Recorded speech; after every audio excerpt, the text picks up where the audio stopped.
Hi dears welcome back. അപ്പം ഇന്ന് ഞാൻ വന്നിരിക്കുന്നത് പല്ലിശല്യം മൂലം അതുപോലെ തന്നെ പാറ്റശല്യമൊക്കെ മൂലം പൊറുതിമുട്ടിയിരിക്കുന്നവർക്ക് വേണ്ടിയിട്ടുള്ള നല്ല കൊച്ചു ടിപ്സുകളുമായിട്ടാണ്.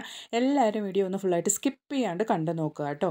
100% നമുക്ക് റിസൾട്ട് കിട്ടുന്ന നല്ല കൊച്ചു ടിപ്സുകളുമായിട്ടാണ്. അപ്പോൾ വീഡിയോ ഇഷ്ടപ്പെടുകയാണെങ്കിൽ മറക്കാണ്ട് ഒന്ന് ലൈക്കും കൂടെ ചെയ്ത് സപ്പോർട്ട് ചെയ്യുക.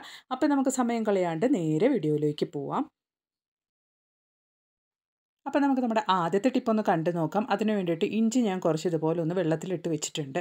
അപ്പോൾ ഇഞ്ചിയൊക്കെ നമുക്കിതുപോലെ തോൽ ചീവി എടുക്കാൻ വേണ്ടിയിട്ട് നമുക്കൊരു ഈസി ടിപ്പാണ്. ഇതുപോലെ സ്റ്റീൽ സ്ക്രബ്ബർ കൊണ്ട് നമ്മളിതുപോലെ ജസ്റ്റ് ഒന്ന് തേച്ച് കൊടുക്കുകയാണെങ്കിൽ വേഗത്തിൽ തന്നെ നമുക്ക് ആ ഒരു ഇഞ്ചിയുടെ മുകളിലുള്ള തൊലിയൊക്കെ ഇളകി കിട്ടും കേട്ടോ. അതിന് വേണ്ടിയിട്ട് നമുക്ക് പാടുപെട്ട് നൈഫൊക്കെ എടുത്ത് ഇതുപോലെ ചെയ്യേണ്ട ഒരു ആവശ്യമില്ല. നമുക്ക് വേസ്റ്റേജും കുറവായിരിക്കും. നമ്മളിതുപോലെ സ്ക്രബ്ബർ ഉപയോഗിക്കുമ്പോൾ കറക്റ്റായിട്ട് തോല് മാത്രമായിട്ട് തന്നെ നമുക്ക് ക്ലീനായി കിട്ടും കേട്ടോ. വേസ്റ്റേജ് കുറേ നമ്മൾ കത്തിയൊക്കെ ഉപയോഗിച്ച് ചിരവിയെടുക്കുന്ന സമയത്ത് നമുക്ക് ഒരുപാട് വേസ്റ്റേജ് ഉണ്ടാകും. തോലല്ലാണ്ട് ഇഞ്ചിയും ഒരുപാട് നമുക്ക് വേസ്റ്റായി പോകും. അപ്പോൾ ഇതുപോലെ സ്ക്രബ്ബർ ഉപയോഗിച്ച് ചെയ്യുമ്പോൾ നമുക്ക് ഒരുപാട് യൂസ് ഉണ്ട്. പെട്ടെന്ന് തന്നെ നമുക്ക് തൊലിയൊക്കെ ഇതുപോലെ എടുക്കാൻ വേണ്ടിയിട്ട് പറ്റും കേട്ടോ. അപ്പോൾ ഉറപ്പായിട്ട് നിങ്ങളൊന്ന് ട്രൈ ചെയ്ത് നോക്കുക. എനിക്ക് ഒരുപാട് യൂസ്ഫുൾ ആയിട്ട് തോന്നിയിട്ടുള്ള ഒരു ടിപ്പാണ്.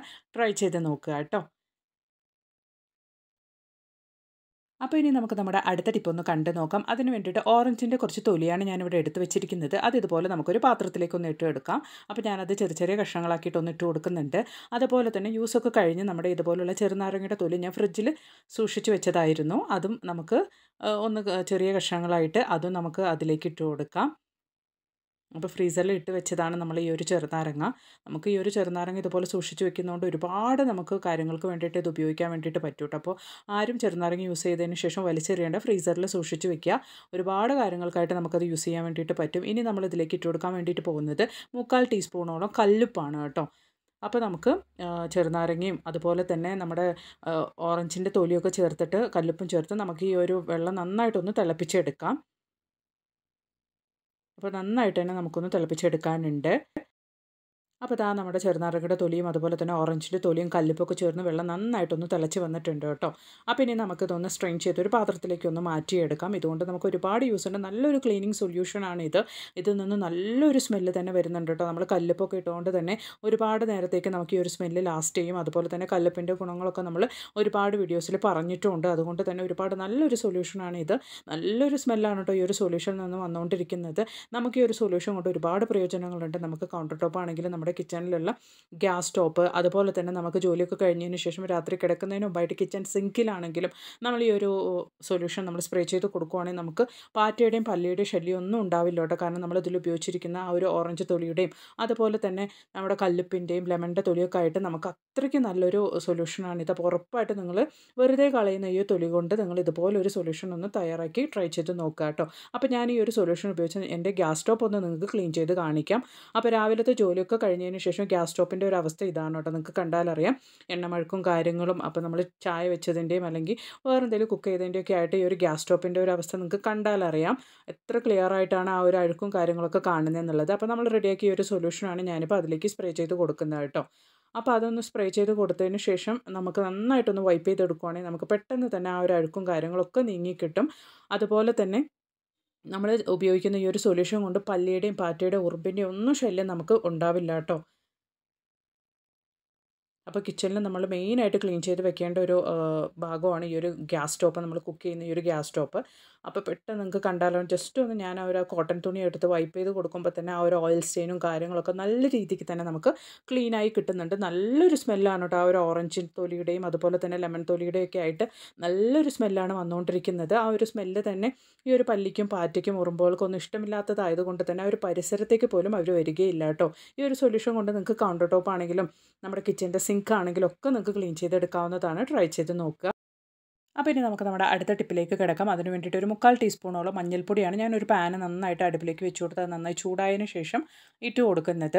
അപ്പോൾ നമുക്ക് ഈ ഒരു മഞ്ഞൾപ്പൊടി ഇട്ട പാടെ നമുക്ക് ഫ്ലെയിം ഒന്ന് ലോ ആയിട്ട് വെക്കേണ്ടി വരും. ഇല്ലെങ്കിൽ പെട്ടെന്ന് തന്നെ ആ ഒരു മഞ്ഞൾപ്പൊടി കരിഞ്ഞു പോകും. ഇനി നമ്മൾ അതിലേക്ക് ഇട്ട് കൊടുക്കാൻ വേണ്ടിയിട്ട് പോകുന്നത് കോഫി പൗഡറാണ്. അതും ഞാനൊരു 1/2 ടീസ്പൂണോളം ഇട്ട് കൊടുക്കുന്നുണ്ട്.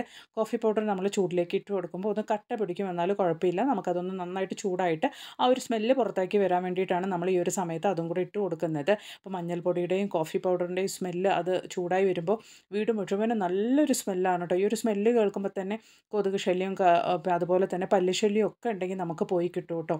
ഈ ഒരു സ്മെല്ല് കൊണ്ട് കുട്ടികൾക്ക്, നമ്മുടെ വീടുകളിലുള്ള കുട്ടികൾക്ക് എന്തെങ്കിലും അലർജിയും കാര്യങ്ങളൊക്കെ ഉണ്ടെങ്കിൽ നമുക്കതൊക്കെ പോയി കിട്ടും. അത്രയ്ക്ക് നല്ലൊരു സ്മെല്ലാണ് കേട്ടോ ഈ ഒരു കോഫി പൗഡറിൽ നിന്നും മഞ്ഞൾപ്പൊടിയിൽ നിന്നും വന്നുകൊണ്ടിരിക്കുന്നത്. നന്നായി പുക വരുന്ന സമയത്ത് നമുക്ക് ആ ഒരു ഫ്ലെയിം ഒന്ന് ഓഫ് ചെയ്യാം. അങ്ങനെ നമ്മൾ ചൂടാക്കി എടുത്ത മഞ്ഞൾപ്പൊടിയും കോഫി പൗഡറും ഞാനിതുപോലെ ഈ ഒരു വിളക്കിലേക്കാണ് ഇട്ട് കൊടുക്കുന്നത്. അപ്പോൾ സന്ധ്യാസമയങ്ങളിൽ നമ്മൾ ഇതുപോലെ റെഡിയാക്കി വെച്ചിരിക്കുന്ന ഈ ഒരു മഞ്ഞൾപ്പൊടിയും അതുപോലെ തന്നെ കോഫി പൗഡർ ഇതുപോലുള്ള വിളക്കിലേക്ക് ഇട്ട് കൊടുത്ത് നമ്മളൊന്ന് കത്തിച്ച് കൊടുക്കുകയാണെങ്കിൽ നമുക്ക് നല്ലൊരു മണം ഉണ്ടാവും കേട്ടോ. ആ ഒരു വിളക്കിൽ നിന്ന് നല്ലൊരു സ്മെല്ല് വരും.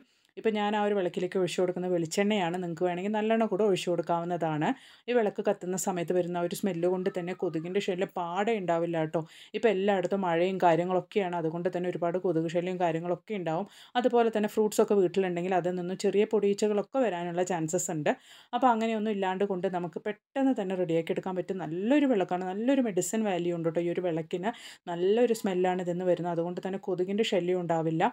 ഇതൊന്നും വല്ലാണ്ട് പുകയും കാര്യങ്ങളൊന്നും ഈ ഒരു വിളക്കിൽ നിന്ന് വരില്ല. അതുകൊണ്ട് തന്നെ നമുക്ക് ഈ ഒരു പുക അലർജിയൊക്കെ ഉള്ളവർക്കാണെങ്കിലും ഒന്നും പ്രശ്നം ഉണ്ടാവില്ല കേട്ടോ. നല്ലൊരു സ്മെല്ലാണ് ഈ ഒരു വിളക്ക് നമ്മൾ കത്തിക്കുമ്പോൾ വീട് മുഴുവനും ഉണ്ടാവുന്നത് കേട്ടോ. അതുകൊണ്ട് തന്നെ കൊതുകിൻ്റെയും പൊടിയീച്ചകളുടെയും അതുപോലെ തന്നെ പാറ്റയുടെ പല്ലിയുടെ ശല്യം ഒന്നും നമുക്ക് വീട്ടിലുണ്ടാവില്ല. പെട്ടെന്ന് തന്നെ നമുക്ക് റെഡിയാക്കി എടുക്കാൻ വേണ്ടിയിട്ട് പറ്റും. നമ്മൾ ചൂടാക്കി എടുത്ത ഈ ഒരു മഞ്ഞൾപ്പൊടിയും കോഫി പൗഡറും നമുക്ക് വേണമെങ്കിൽ കുറച്ച് കൂടുതൽ ക്വാണ്ടിറ്റി ആയിട്ട് റെഡിയാക്കിയതിന് ശേഷം നമുക്ക് എടുത്ത് വെച്ച് ഇതുപോലെ ആവശ്യമുള്ളപ്പോൾ ഉപയോഗിക്കാവുന്നതാണ് കേട്ടോ. ട്രൈ ചെയ്ത് നോക്കുക. അപ്പോൾ ഇനി നമുക്ക് നമ്മുടെ അടുത്ത ടിപ്പിലേക്ക് കിടക്കാം. അതിന് വേണ്ടിയിട്ട് ഒരു പാത്രത്തിലേക്ക് ഒരു 1/4 ടീസ്പൂണോളം ബേക്കിംഗ് പൗഡറാണ് ഞാൻ ഇട്ട് കൊടുക്കുന്നത്. ഇനി നമുക്കതിലേക്ക് ഇട്ട് കൊടുക്കാൻ വേണ്ടിയിട്ടുള്ളത് വിക്സ് ആണ്. വിക്സ് കുറച്ച് ഞാൻ അതിലേക്ക് ഇട്ട് കൊടുക്കുന്നുണ്ട്. ഒരു 1/4 ടീസ്പൂണോളം നമുക്ക് വിക്സ് ഇട്ട് കൊടുക്കാം. അതിന് വേണ്ടിയിട്ട് ഞാനൊരു ടൂത്ത് പിക്കിലേക്കാണ് വിക്സ് എടുക്കുന്നത്. നമുക്കതും കൂടെ ആ ഒരു പാത്രത്തിലേക്ക് ഒന്ന് ഇട്ട് കൊടുക്കാം. അപ്പോൾ വിക്സും ബേക്കിംഗ് സോഡയും കൂടെ ഒരു നല്ലൊരു സ്മെല്ല് വരട്ടെ. നമ്മളത് നന്നായിട്ടൊന്ന് മിക്സ് ചെയ്ത് കൊടുക്കുമ്പോൾ നല്ലൊരു സ്മെല്ലാണ് അതിൽ നിന്ന് വരുന്നത്. 100% നമുക്ക് റിസൾട്ട് കിട്ടുന്ന ഒരു നല്ലൊരു സൊല്യൂഷനാണ് നമ്മളിവിടെ റെഡിയാക്കാൻ വേണ്ടിയിട്ട് പോകുന്നത്. അപ്പോൾ ഞാൻ ആദ്യമേ ആ ഒരു വിക്സ് നന്നായിട്ട് ആ ഒരു ബേക്കിംഗ് സോഡയിൽ മിക്സ് ആകത്തക്ക രീതിയിൽ ആ ഒരു ടൂത്ത് പിക്ക് ഉപയോഗിച്ച് തന്നെ മിക്സ് ചെയ്ത് കൊടുക്കുന്നുണ്ട്. ഇനി നമുക്കത് നന്നായിട്ടൊന്ന് ഡൈലൂട്ട് ചെയ്ത് കിട്ടാൻ വേണ്ടിയിട്ട് നല്ല തിളച്ച വെള്ളമാണ് ഞാൻ ഈ ഒരു സമയത്ത് അതിലേക്ക് ഒഴിച്ചു കൊടുക്കുന്നത്. അപ്പോഴാണ് നമുക്ക് ആ ഒരു വിക്സ് നല്ല രീതിക്ക് ആ ഒരു വെള്ളത്തിൽ മിക്സായി കിട്ടുള്ളൂ. അതിന് വേണ്ടിയിട്ടാണ്. അപ്പോൾ ആ ഒരു വെള്ളം കൂടെ ഒഴിച്ചു കൊടുത്തതിന് ശേഷം ഞാൻ നന്നായിട്ടൊന്ന് ആ ഒരു ടൂത്ത് പിക്ക് ഉപയോഗിച്ച് തന്നെ മിക്സ് ചെയ്ത് കൊടുക്കുന്നുണ്ട്. അപ്പോൾ നല്ല ചൂടുള്ള വെള്ളമായത് കൊണ്ട് തന്നെ വേഗത്തിൽ നമുക്ക് ആ ഒരു തൈലം അതിൽ വെള്ളത്തിൽ മിക്സായി കിട്ടും കേട്ടോ. അതിന് വേണ്ടിയിട്ടാണ്. അല്ലെങ്കിൽ നമ്മൾ തണുത്ത വെള്ളമാണ് ചെറിയ ചൂടുള്ള വെള്ളമൊക്കെ ഒഴിച്ചു കൊടുത്താൽ അവിടെ നമുക്ക് ആ ഒരു വിക്സ് നിന്ന് കിട്ടും. അതിന് വേണ്ടിയിട്ടാണ്. അപ്പോൾ ഇതാ നിങ്ങൾക്ക് കണ്ടാൽ തന്നെ അറിയാം നല്ല രീതിക്ക് നമുക്ക് ആ ഒരു വിക്സ് മിക്സ് ആയിട്ടുണ്ട് ആ ഒരു വെള്ളത്തിൽ. അപ്പോൾ വിക്സും ബേക്കിംഗ് സോഡയൊക്കെ ചേർത്ത് റെഡിയാക്കിയ ആ ഒരു സൊല്യൂഷൻ ഞാൻ ഇതുപോലെ ഒരു സ്പ്രേ ബോട്ടിലിനകത്തോട്ടേക്കൊന്ന് ഒഴിച്ചു കൊടുക്കുന്നുണ്ട്. നമുക്ക് ഈ ഒരു സൊല്യൂഷൻ നന്നായിട്ട് ക്ലോസ് ചെയ്ത് വെക്കുകയാണെങ്കിൽ മാസങ്ങളോളം തന്നെ നമുക്ക് ഉപയോഗിക്കാൻ വേണ്ടിയിട്ട് പറ്റും. ബേക്കിംഗ് സോഡയൊക്കെ ഇട്ട് വെച്ചത് കൊണ്ട് തന്നെ നമുക്ക് ആ ഒരു തൈലത്തിൻ്റെ ആ ഒരു എഫക്റ്റ്, ആ ഒരു വിക്സിൻ്റെ എഫക്റ്റ് നമുക്ക് കുറേ കാലത്തിന് അതിൽ ലാസ്റ്റ് ചെയ്ത് നിൽക്കും കേട്ടോ. നല്ല ടൈറ്റായിട്ട് നമ്മൾ ആ ഒരു സ്പ്രേ ബോട്ടിലിൻ്റെ മൂടി ഒന്ന് മൂടിയാൽ മാത്രം മതി. നമുക്കിത് ജോലിയൊക്കെ കഴിഞ്ഞതിന് ശേഷം കിച്ചൻ്റെ കൗണ്ടർ ടോപ്പ് ആയാലും നമ്മുടെ ജോലിയൊക്കെ കഴിഞ്ഞതിന് ശേഷം അതുപോലെ തന്നെ കിച്ചൺ സിങ്കിനാണെങ്കിലും നമ്മൾ ഈ ഒരു സൊല്യൂഷൻ ഒഴിച്ചതിന് ശേഷം നന്നായിട്ടൊന്ന് ഇതുപോലെ തുടച്ചെടുക്കുകയാണെങ്കിൽ നമുക്ക് ആ ഒരു സ്മെല്ല് കൊണ്ട് തന്നെ പല്ലിയുടെയോ പാറ്റയുടെയോ ശല്യം ഒന്നും ഉണ്ടാവില്ല കേട്ടോ. മെയിനായിട്ട് നമ്മൾ രാത്രി ജോലിയൊക്കെ കഴിഞ്ഞതിന് ശേഷം കിച്ചൺ സിങ്കിൽ നമ്മൾ ഈ ഒരു സൊല്യൂഷൻ കുറച്ച് ഒഴിച്ചതിന് ശേഷം കിടക്കുകയാണെങ്കിൽ ആ ഒരു പൈപ്പ് വഴി വരുന്ന പ്രാണിശല്യം ഒന്നും നമുക്കുണ്ടാവില്ല. അപ്പോൾ ഇന്ന് ഞാൻ കൊണ്ടുവന്ന എല്ലാ ടിപ്സും നിങ്ങൾക്ക് ഒരുപാട് പ്രയോജനകരമായെന്ന് ഞാൻ കരുതുന്നു. വീഡിയോ ഇഷ്ടപ്പെടുകയാണെങ്കിൽ മറക്കാണ്ട് ഒന്ന് ലൈക്കും കൂടി ചെയ്ത് സപ്പോർട്ട് ചെയ്യുക കേട്ടോ. നല്ല കുറേ വീഡിയോസ് ഞാൻ എൻ്റെ ചാനലിൽ ഉൾപ്പെടുത്തിയിട്ടുണ്ട്. അതും കൂടെ നിങ്ങളൊന്ന് കയറി ചെക്ക് ചെയ്ത് നോക്കുക. അപ്പോൾ ഇനി ഒരു പുതിയ വീഡിയോ ആയിട്ട് നിങ്ങളുടെ അടുത്തേക്ക് വരുന്നത് വരയ്ക്കും എല്ലാവർക്കും ബായ്. Thanks for watching.